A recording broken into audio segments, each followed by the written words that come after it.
So with that, Elle, I will hand it over to you. Please dazzle us. All right, let me go ahead and share my screen. Oops. All right. And in true form, you probably will see every pop-up possible, even though I've turned them off. All right. You see the screen okay? Looking good on Yes? my end. All right, cool. Okay, so thanks so much for having me. Wow, I don't know if I can live up to that introduction, but I'm definitely going to try. And today's webinar conversation is really about, is Linux secure by default? And I guess, you've basically introduced me already, but one of the things that I wanted to talk about is really the whole purpose of this conversation, the whole purpose of this presentation is to really talk about Linux as a whole. And that's something that I've been very excited about. Linux was the first operating system that I ever used. And security just kind of came along with my being a system administrator. And it's what really made me delve into the topic of security within the Linux operating system. It's going to kind of go through our agenda. And there are a lot of myths within the security world and within the tech world as a whole when it comes to Linux. And one of the problems that we have is security individuals tend to just take for granted that they know the truth when they don't think about how much impact others' opinions, others' views from management to system administration, when they believe these myths can really have on their day-to-day. We'll talk about how attackers are adapting to use these myths to their benefit, as well as how they're adapting to the changing technical landscape. And finally, if everything is changing from the tech to the way that attackers are coming after us, then how do we adapt so we can better secure our systems? And as we've talked about, we will have time for Q&A at the end. So let's dig on in. Let's start with the myths versus the truths. One that I always hear, and it pains me, is that Linux is invulnerable and virus-free. How did this myth start? Like, obviously, people should know that that's not the case. Well, it started with the distributions themselves. Here we have a screenshot from Fedora, thanks to the Wayback Time Machine, that says Linux is virus and spyware free.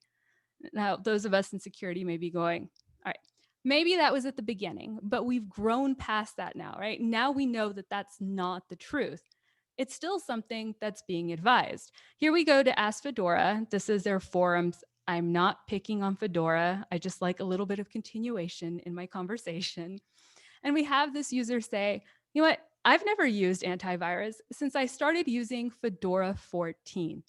Fedora 14 was released in 2010. And that's because antiviruses, right, they're just looking for Windows viruses. We don't need to worry about that. Linux is secure. There are just too many eyes on the code, on the packaging, on the releases for us to need to worry about vulnerabilities. That brings me to my next myth, and that's that open source code is secure. Well, really, the myth is that it's more secure than proprietary software. I'm not really here to get into that debate because we could argue both ways. We could say, you know what, proprietary software has dedicated developers. They have the ability to work day in and day out. We could argue that open source software has dedicated advocates and it has more eyes.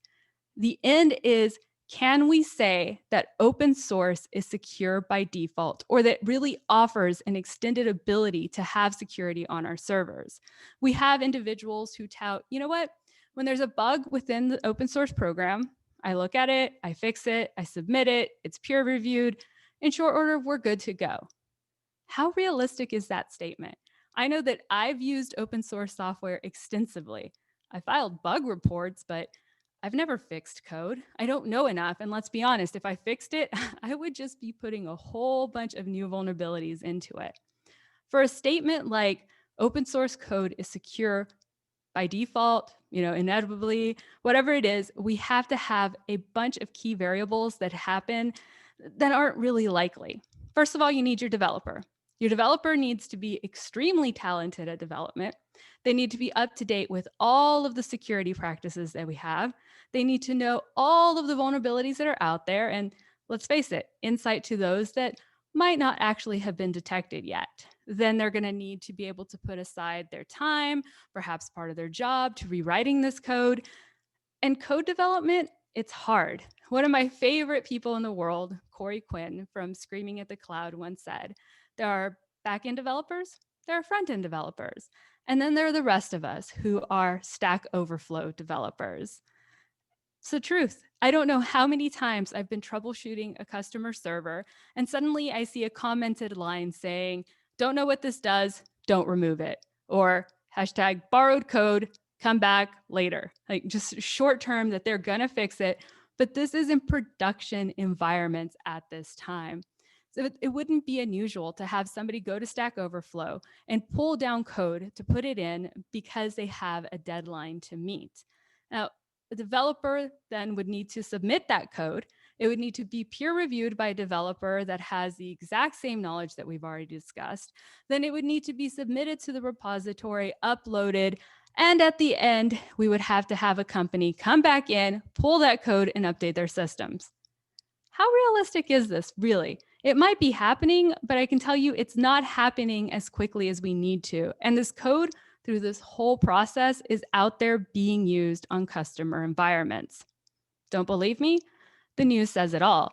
We've got repositories such as NPM, which holds a lot of the third-party repos for JavaScript and NPM can't think now, software. So we have the NPM bugs, which are found within JavaScript that are actually allowing a binary that we've pulled or software that we've pulled to come in and change the binaries on our systems. We even had them in 2017 pull 38 JavaScript packages that were already in use that were caught stealing environmental variables such as, let's say, your passwords and your API keys. And some of you may be saying, hold up, Al, you know what? I don't use these third-party repositories. I know the dangers. I only use official distribution repositories, repositories that I know can be trusted because they come from organizations that are known in the open source world. Not so much the case. We've had kernel.org. This is the repository that holds the Linux kernel code that was rooted. And they didn't know that this had happened for 17 days. We have GNU Savannah. This is the main open source code repository for the Free Software Foundation. And they were compromised. And to this day, they can't tell us how far the compromise went, if they were actually able to achieve root within the repository. We've got a few others from the Apache Software Foundation that I can't actually tell you how many times that they've been compromised because I just started losing track with article after article. And I'm not really picking on these organizations. You can see so many more repositories being hacked. That's the word correct. Being cracked. I don't know. Being attacked. That's the word that I'm looking for. Sorry. And but a lot of people say it's okay. We don't need to worry about this. We're kind of blowing it out of proportion. That's because virus writers, they don't really target Linux. I mean, Linux is what, 2% of the market? I'll give you that. You know what? You're right. Windows is 77 to 87.9% of the market. But what about server side? Did you know that 100% of supercomputers in the world, there's about 500 of them, are using Linux?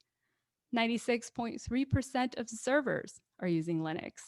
90% of cloud infrastructure and 94% of AWS's EC2's instances are running Linux. Now we still have Azure, right? Azure has to be the saving grace. It's run by Microsoft. Microsoft does Windows. Obviously, we're going to be using Windows systems there. Not so much. Over half of the infrastructure and half of the servers running on Azure are running Linux. Okay, fine. We'll concede that. There's a lot of Linux out there. But Windows, it was primarily the distribution in use. It's okay. We're fine. There's a lot of Windows malware. They're just catching up on Linux. And Windows malware, it can't run on Linux. Really, I can only answer this statement with a meme. It really just seems silly to me because we know that attackers are going to do whatever it takes to get the job done. If you have an advanced persistent threat, someone who is dedicated to getting your information, they're not going to let something as simple as, oh, they're running Linux. Obviously, I can't attack them, stop them from doing their job. What attackers are really doing is they're adapting to change. If a malware is only found in a Windows version, then they'll change the code. They'll change the code so it can actually work within whatever Linux environments that they want to go to. And we've been seeing this for over a decade. Here we have a kind of screenshot of one of the images that I found within an Interser blog that broke down everything that has been happening, or some of the key points that have been happening within the last decade. We have seen an increase in Linux attacks that have tailor-made malware being used within them, as well as adaptations from source code from different malware that they didn't have to rewrite. Why reinvent the wheel? Now, a lot of these campaigns are actually being attributed to advanced persistent threats such as nation states. And so a lot of the code that we're seeing is being used for espionage operations. This does fit in with the timeline that we're seeing with an increase of Linux web and servers. But think about it. What else has been changing in this time? We're seeing an increase in IoT devices, and IoT devices are primarily run on Linux. That's right, guys. Or not just guys. That's all right, everyone. What we're doing is that we're seeing that our smart thermometers, our cameras are all running Linux. And based on my research, I can tell you that most of them are actually running outdated kernels, which just increases the ability for them to be able to be attacked. Fun story, one that I can never help but laugh while I'm telling, which is just wrong. But we had a casino that was hacked through a fish tank. That's right, cyber criminals were able to acquire data by compromising a fish tank. They were being used by employees in order to regulate the temperature and the cleanliness of the fish tank through an internet connected device. Once the attackers were able to compromise that, should I say system, compromise the tank, they were able to move across the network to be able to access other data. As I said before, the environment, it doesn't matter. They're going to do whatever it takes to be able to get to their end goal. Now, I put together a brief kind of outline of Linux malware. This is the slide where all of you get to laugh at me, and you're all muted, so I really don't care. And that's because I can't say half of the words on here, and then it's going to make me nervous, and I'm going to go ahead and screw up the ones that I already know, but you're muted, so have fun. Let's kick off with 1996. This was the first time that I was able to find a Linux-specific malware base, but I'm not saying it didn't exist before, but really we can start off here because Stog, I don't know. It tried to attach itself to executables within a Linux system. Then we saw that code evolve in 1997 with Bliss. It took the source code that you saw within Stog and used it to compromise executables, but then added code that tried to grab permissions after that. I'm not going to go through every single piece of malware here. I've included links. I greatly recommend that you go and read it. It not only offers some great stories, but it gives you insight into what companies are actually facing day to day. But let's move to 2016 with Mirai. Now, this turned the focus of an attack to Linux IoT devices that were remotely controlled, basically made them bots. And Mirai malware has been used in some of the largest, most disruptive attacks that we've ever seen. Here, we really start seeing that shift to targeting whatever the attackers need to in order to get the job done. IoT devices here. And okay, some of you may be saying, I'm not there yet. I'm not really protecting servers. I don't really have to deal with this. Right now, I'm just working on my Linux desktop, getting, secure with it, getting sure that I know what I'm doing. I don't really have to worry about all this. After all, Windows is that primary target when it comes to desktops. Last year, one of my colleagues, Paul Lipvack, was able to identify a backdoor spying implant on Linux desktops, which he dubbed Evil Gnome. Evil Gnome is a part of a malware family that is a collection of malware that shares the same code base. And Evil Gnome uses functionalities that we really haven't seen within Linux malware before. It's able to take desktop screenshots.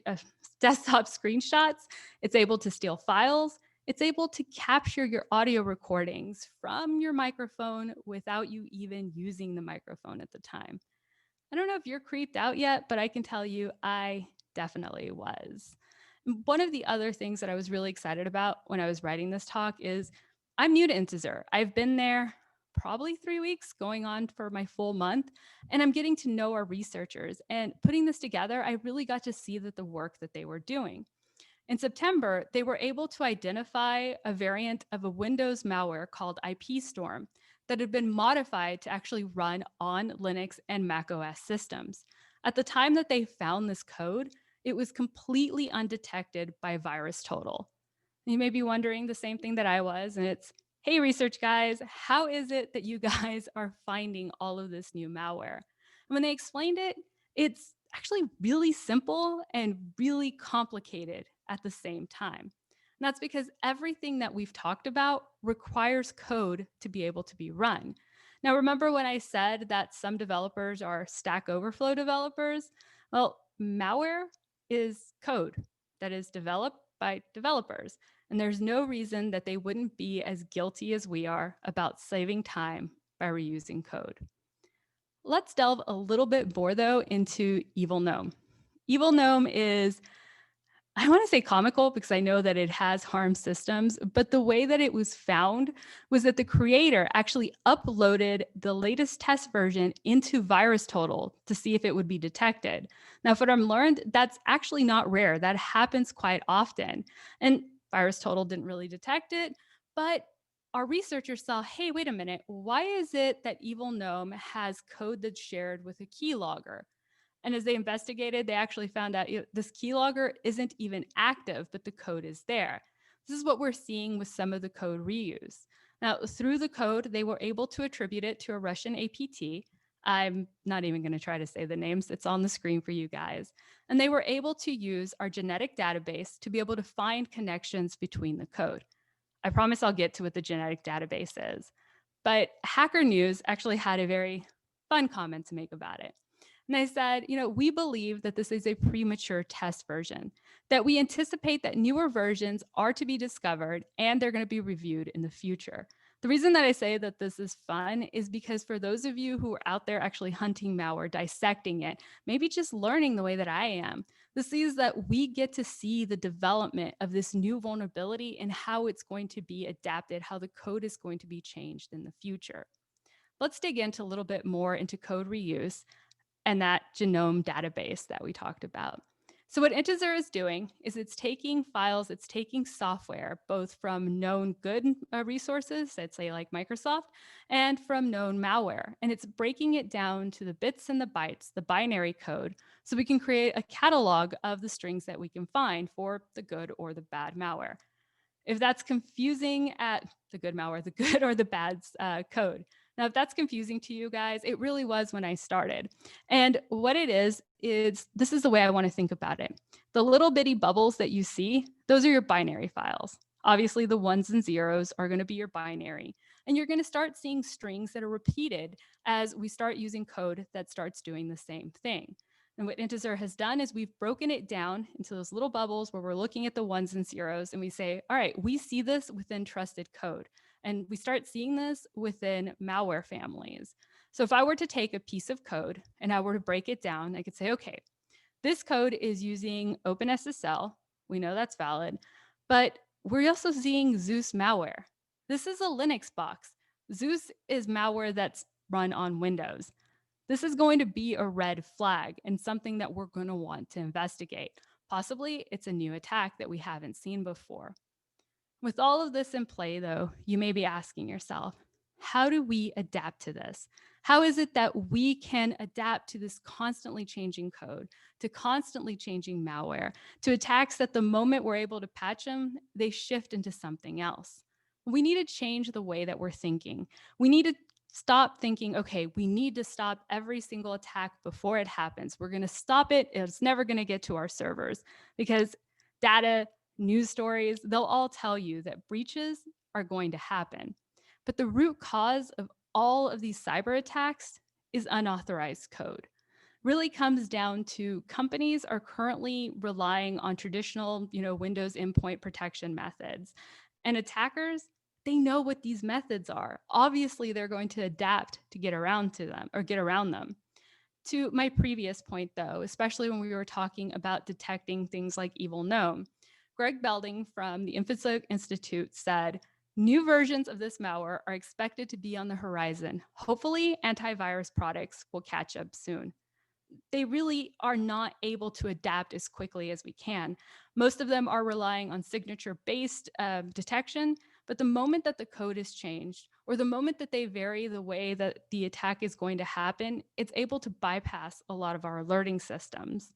In antivirus software, they can't even keep up with the traditional technology, adaptations. Let's say that we're talking about containers. It's kind of new to our sector. Antivirus scans will actually cause Docker commands to hang, just not to complete. They can even go as far as causing writable layers and volumes not to be able to be detected.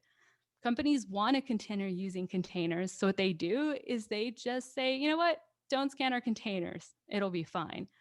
It's probably not the best way to go about this. Now, while companies, cloud environments, and resources, they change every day. With agile programming, we're seeing deployments happening, every day, every hour. Sometimes we have companies that are actually deploying code every few minutes. And there's not really one clear way to be able to detect all this, to be able to keep up with it.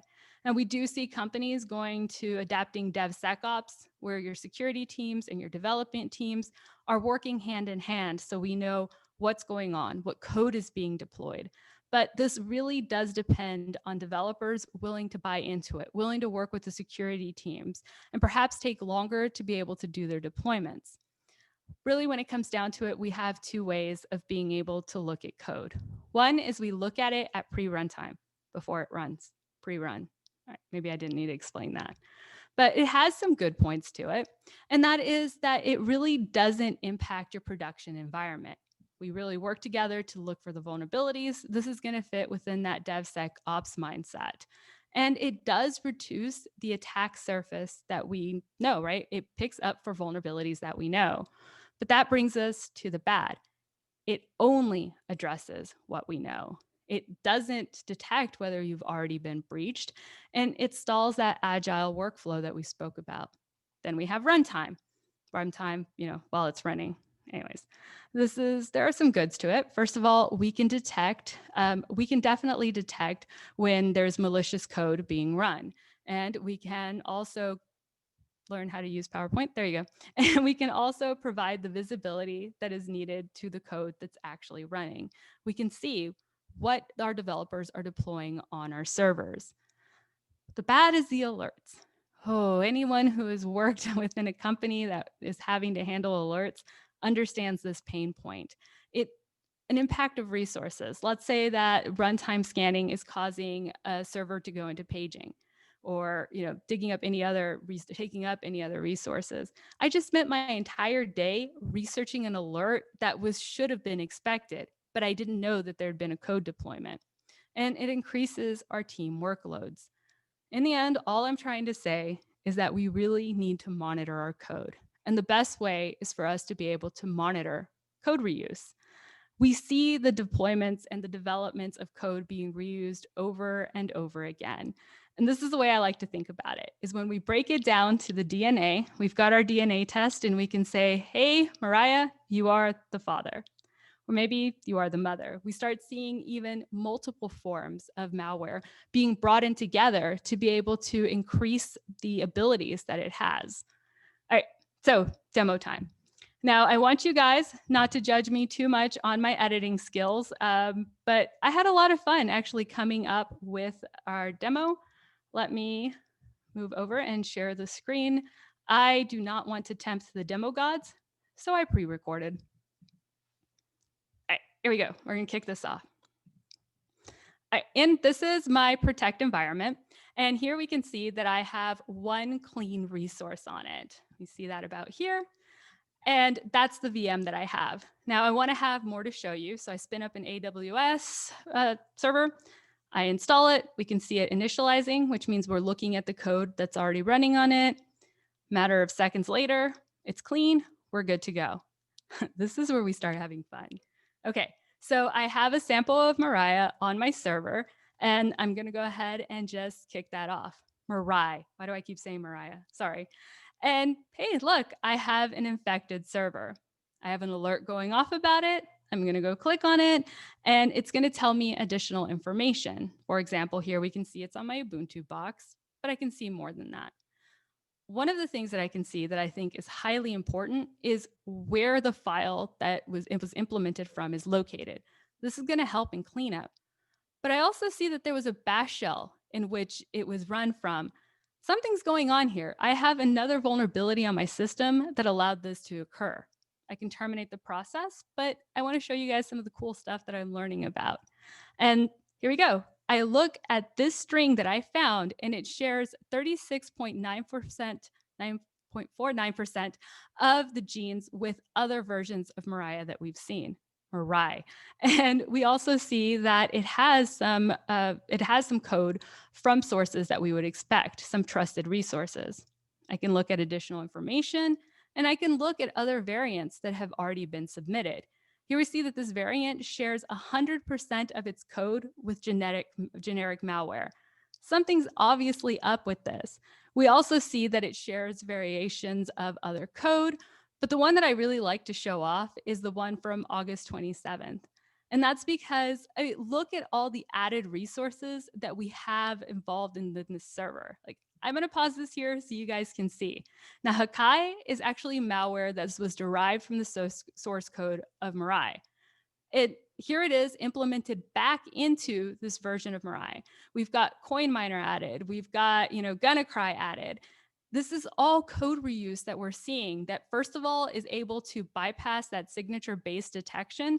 And second of all, is able to give attackers a wide variety of options that they can use based on the server that they've compromised. All right, let's kick this back off though. At the bottom, though, I also wanted to note that you also see that it's using libraries that are traditional libraries that can be found within our system. So I'm going to go back. I can terminate the process. And then I see that my services are back up and running. Everything is good. That was really, really fast. We kind of are limited on time. So if you guys want, or if you individuals want, guys, it's just stuck in my head, you can go and actually play with a community version of this. If you're really interested in the way that code is being reused and the way that you're able to kind of see it and detect it so that you can better understand the way that code is run and maybe get into the malware analysis field. This is a great way to be able to show it off. All right, let me keep going. I promise we're almost done. So hopefully I'll meet my timeline here. Let's talk about a real world example of how this would happen. Let's say I have both of my AWS servers, and you can see that they're happily running my code, and they have Integer Protect loaded on them. And I'm playing around, I'm spinning up code, I'm having it analyzed, when suddenly something goes wrong. I have an alert that goes off. Well, obviously, I'm going to want to kill off that alert, so I terminate the process, and the alert is gone. But what if we saw something like what I saw before in my example, that there was a bash shell open, somebody was in my server?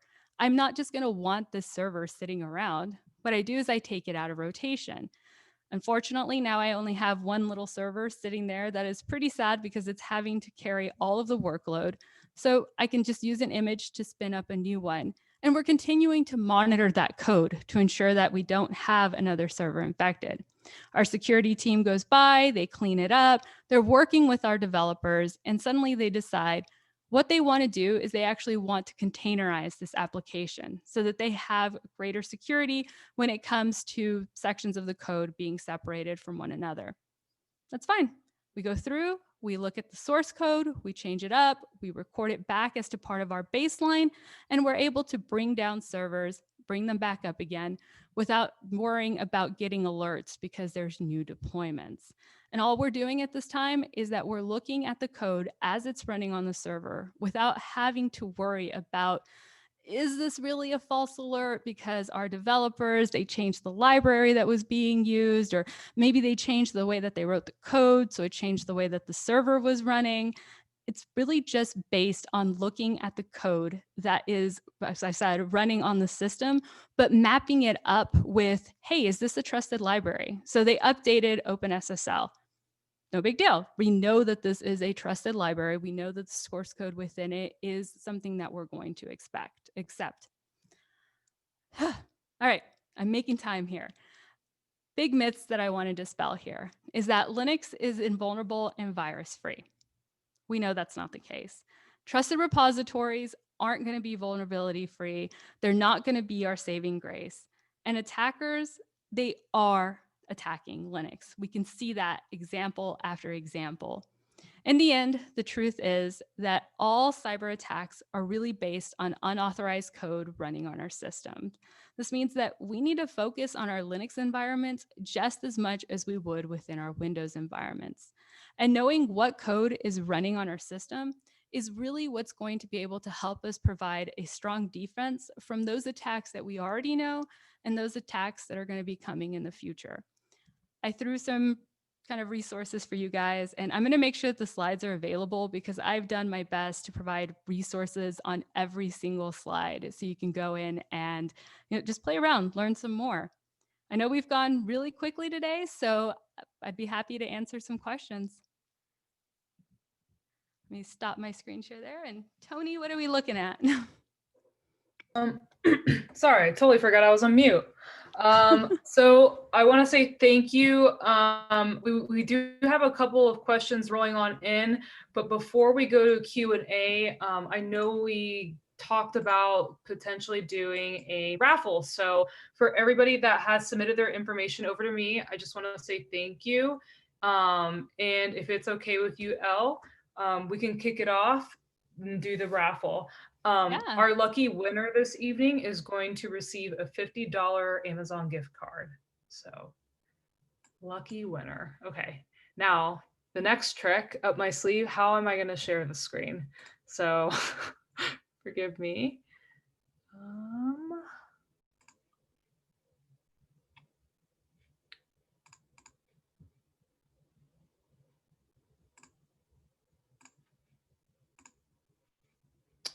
All right, can everybody see my screen? I can see it. We're good. Okay, perfect. Sorry. You're the only one that I can hear speak, so I'm going to have to rely on you heavily. All right, Gotcha. so we have these individuals, and we're going to go ahead and spin.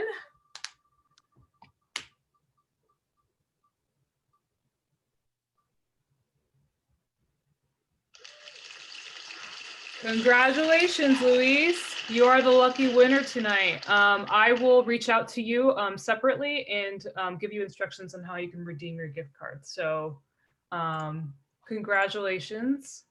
And Definitely. I'm going to start sharing. Hand it back to Elle. Okay, one thing that I did see in the chat, not that I was watching it while I was presenting, I promise, was the whole bugs equal viruses. Not so much. Really what bugs can do is they can open that vulnerability that an attacker can use to be able to get into our systems. And that's one of the key points and one of the key factors that we need to remember is that a vulnerability doesn't generally have to be something that's been created because of code that we put in. The Linux system, the Linux kernel as a whole definitely has bugs in it. And that's when we're starting to see a lot of the exploitations of things like binaries. So yeah, bugs can equal exploits. We can go with that, or vulnerabilities, or bugs are problems to our system administration life and to our security teams. How about we go with that? So I have a question about how does the community edition differ from the licensed product if you all want to play with it? Really, it's about how many resources you're able to monitor. When it comes to the community edition, you can monitor up to 10 resources. So if you all are wanting to play with it, like dig in, spin up some VMs, install it on there. I use cloud servers just to be able to play around with malicious commands. But when it comes to actually deploying malware, I'm going to be doing that on my virtual machine because they're just problems that I don't want to get into. The next one is where you provide URL access to the recordings. And I'm sure that's going to be done, Tony, right, on y'all's end? Yes. Right. We will share it with everybody. So. This one I'm almost afraid to answer. And that's, can we run malicious code on AWS infrastructure? I'm going to punt and say you should ask AWS that. I will say that I've played around with code that has been based on malicious code, has been based on malware, but it has all of its teeth removed, basically. So it's not going to really spur alerts on their end. It's spurring it on our end, though, because we're seeing that code reuse there. TLDR, ask AWS. I'm not getting in trouble for that one. All right, the next one that I have, though, is does integer, oh, somebody says absolutely not. It violates their terms of service. I know honeypots that run on there, though, so depending on your usage, I'm not going to argue with that, though. All right, the next one is, does Integer have a partner program that may integrate with Jira or SIM products?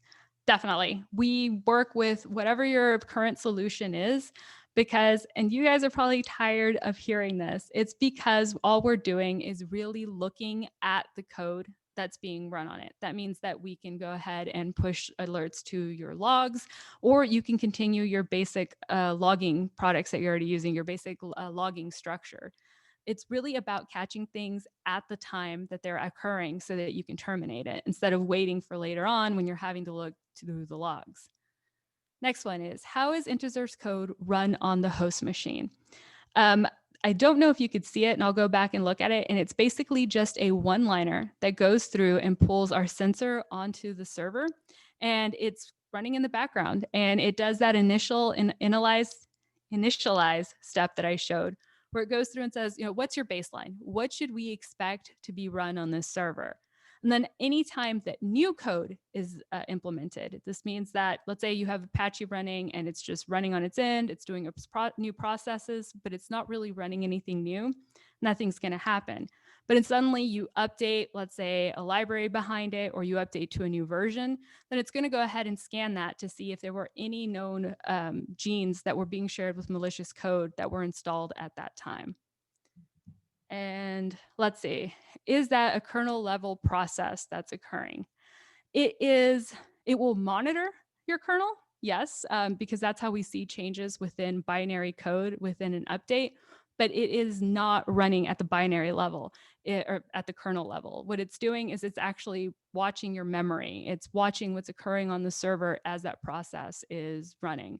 And one of the things that I failed to mention is this is really cool when you're looking at living off the land attacks that are generally based on fileless malware attacks, because there's no file to be detected. There's nothing that's going to set off, alarms. All of the code, everything is running within the memory, within the RAM of your server only. Really, the only way to pick up these attacks is by analyzing what's going on within the memory at that time. This is a new way that attackers are really adapting to be able to get past those traditional endpoint protections or traditional server protections. I talk really fast. I'm sorry, guys. Okay, I think that was the last question that I had, Tony. So I guess back over to you. I actually had a couple more questions. I think we have Dave over here. If we can allow him to talk really quick.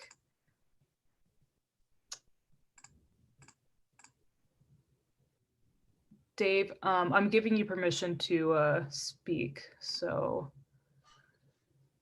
if you can unmute yourself.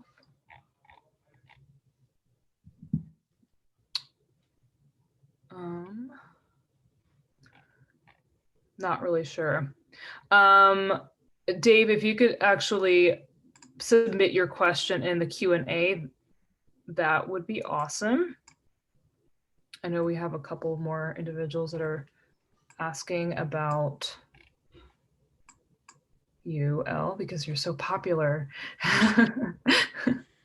I'll take it. All right, well, I'll look at some of these. One of the ones that I keep seeing, and honestly, I'm not going to be able to answer it, is the fact that, I'm going to address it. Are we working with the IDF unit 8200 in Israel? I don't really even know what the organization is. I Googled it, to be honest with you guys, but I don't even know if that's a leading question or whatever. If you have questions like that I would have no visibility to what even you're speaking about, you can definitely email contact@inazer.com. I'm hoping some people aren't laughing and going like, she just stepped into a landmine, but it's the truth. You know what? I've been around for a month. I'm learning. I'm new, and there's nothing wrong with that. Let's see. How can we try what you showed? If you go to intezer.com/protect for the sensor that you're going to be running on your VM, if you want, or your cloud server, you'll be able to kind of take a look at the product and then contact us if you want us to set up an environment for you, or if you need help installing it. If you want to play with Analyze, you can actually just sign up for that. And if you have files that you want to start looking at, all you do is upload them and we start breaking it down and showing you what's behind that code. The way that I've seen that the most is people pulling in Word files that are looking to start up macros that might target other things that you're not wanting to have occur. It's a lot of fun. I've been playing with it. There are times that I just upload it and I don't find anything malicious. And there are times that I upload it and I'm very thankful that I opened that email up in a VM. Give it a try. I mean, it is a great learning resource. And I promise I'm not even being salesy. Like, I hope that you guys can tell that I'm having so much fun playing with it all. Link to the slides. Can I get that over to you, Tony, and you can kind of spread that out? Most definitely. We will be sharing this recording and the slides after this presentation. So stay tuned, everybody. I know we had another question come in from Anil. How many endpoints can Intezer manage and monitor at once? If you're looking at the community version, we give you 10.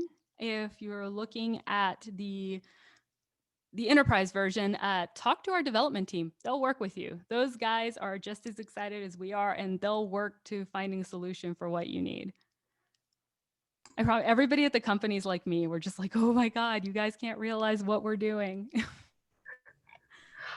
A question from Nash. How does Intezer differ from a vulnerability scanner, and does it connect with a SIEM? With SIM, SIM. No, SIM, you got me saying it wrong. Sorry. Yeah, no. So I kind of delved into that earlier, and yes, we do integrate. We can definitely send information such as the alerts back over to your SIM. I'm gonna go SIM. It's been a long day. Or what you can definitely do is once that alert goes off, like we talked about, when you pull the server out to investigate, that is the perfect time to start looking at your logging to figure out what's occurred within that server and if you're seeing it across your other servers as well. So it's a great investigation tool that goes along with your current logging policies. Let's go with that. I did see that, we asked like, where can you get the resources to get, hands-on live malware to experiment with?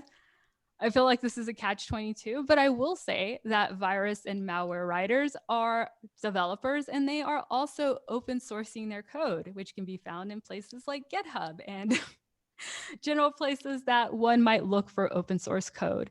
Analyze itself does have the ability, if you go in and let's say you type Mirai, you can get information about it, see different variants, and download a safe version of that variant for you to be able to play with. Awesome. I think that is pretty much it for now.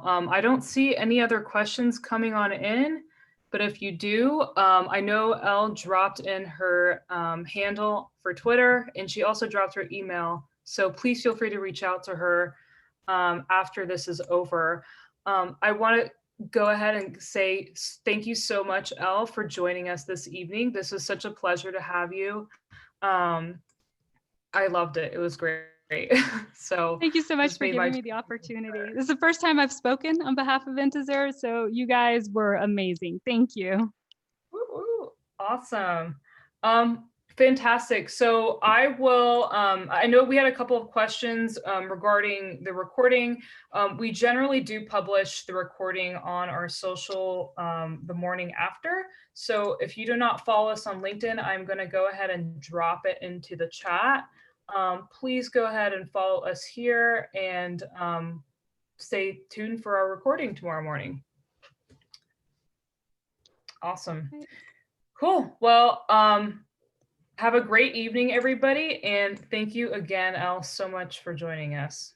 We really do. Y'all have a great night. All right. Bye, y'all.